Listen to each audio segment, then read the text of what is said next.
Friends, మనలో చాలా మంది ఖర్చు చేస్తూ ఉంటారు. అలానే ఈఎంఐస్ కడుతూ ఉంటారు.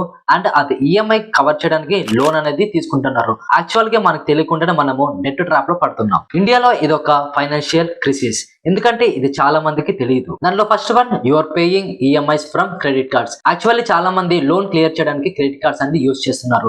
ఇది ఎలా అంటే లోన్ మీద లోన్ తీసుకోవడమే. యాక్చువల్లీ ఇక్కడ మీరు ఏం చేస్తున్నారంటే ఫైనాన్షియల్ ఫైర్ ని పెట్రోల్ తో ఆర్పడానికి ప్రయత్నిస్తున్నారు. ఈఎంఐ టు ఇన్కమ్ 40% దాటితే యాక్చువల్లీ ఫ్రెండ్స్, మీ సేవింగ్స్ లో 40% కన్నా ఎక్కువ ఈఎంఐ కి వెళ్తే మీ దగ్గర ఉన్న మనీ అనేది స్లోలీగా మాయమైపోతాయి. యాక్చువల్లీ మనము లోన్ ని కంట్రోల్ చేయాలి. ఇక్కడ ఏమవుతుందంటే మనల్ని లోన్ అనేది కంట్రోల్ చేస్తుంది. Third one, new loan to close loan. చాలా మంది ఏం చేస్తున్నారు అంటే పాత లోన్ ని క్లియర్ చేయడం కోసం కొత్త లోన్ అనేది తీసుకుంటున్నారు. యాక్చువల్లీ ఇదే డెట్ ట్రాప్ లో ఫస్ట్ స్టార్టింగ్ పాయింట్ అండి.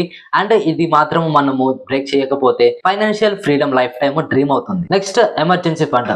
సడన్ గా మన దగ్గర ఎమర్జెన్సీ ఫండ్ లేకపోతే ఒక చిన్న షాక్ అంటే డైరెక్ట్ రిఫాల్ట్, ఒక మెడికల్ బిల్, జాబ్లెస్ లేదా సడన్ ఎక్స్పెన్స్ వస్తే ఖచ్చితంగా మీ లోన్ ఈఎంఐ అనేది బౌన్స్ అవడం ఖాయం. Fifth one, afraid to check bank balance. మీకు బ్యాంక్ బ్యాలెన్స్ చెక్ చేయడానికి భయపడుతున్నారా? సిచ్యువేషన్ ఆల్మోస్ట్ డేంజరస్ జోన్ లోనే ఉంది. ఇది ఒక సైకలాజికల్ డెట్ ప్రెషర్. ఇందులో నుంచి మీరు బయటకు రావాలంటే first step awareness. Real truth ఏంటంటే income defines your lifestyle, debt defines your future. Actually ఈ ట్రూత్ చాలా పెయిన్ఫుల్, కానీ ఇదే రియల్. ఫైనాన్షియల్ ప్లానింగ్ చేయడం అంటే బయట లోన్ తీసుకోవడం కాదు, మీరు లోన్ తీసుకోకుండా ఫ్రీడమ్ ని మెయింటైన్ చేయడం. ఇలాంటి videos me friends and families కి ఖచ్చితంగా షేర్ చేయండి.